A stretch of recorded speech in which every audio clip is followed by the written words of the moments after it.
Entitled Aunt believes she can dictate legal documents for my mother's dying wishes. Excuse format. My mother has terminal cancer due to financial constraints.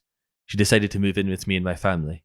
As soon as my mother arrived here, we visited my lawyer and began and completed her will and power of attorney. She does not want life support or anything and has a DNR. My aunt, Mum's sister, decided to call me and it got interesting. This is how it went. Hi.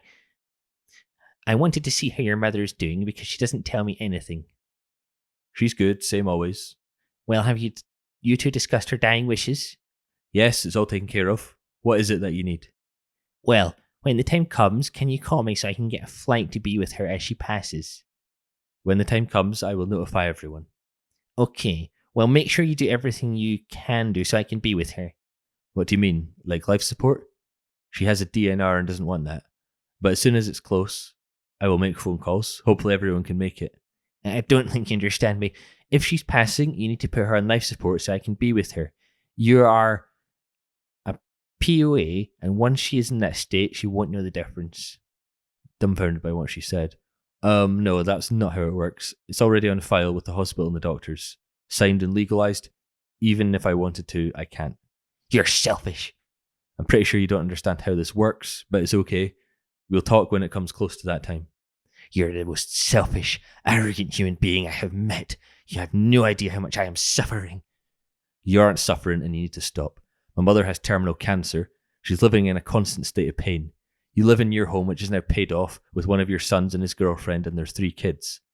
You were using my mother's home as your home. You took her benefits for food and you used it for yourself and your family.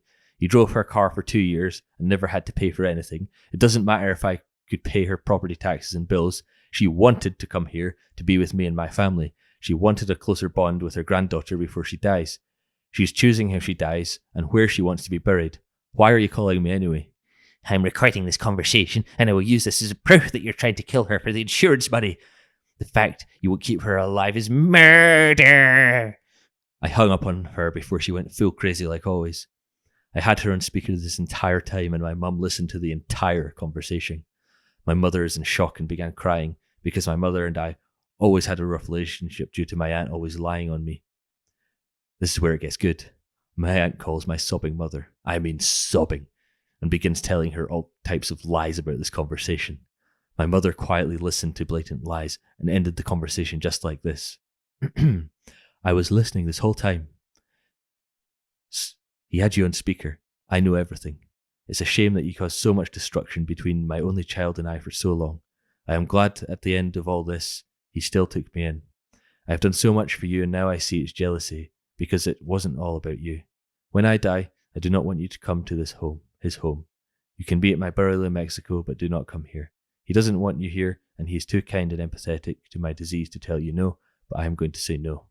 I'm sorry that this will be our last conversation we will ever have.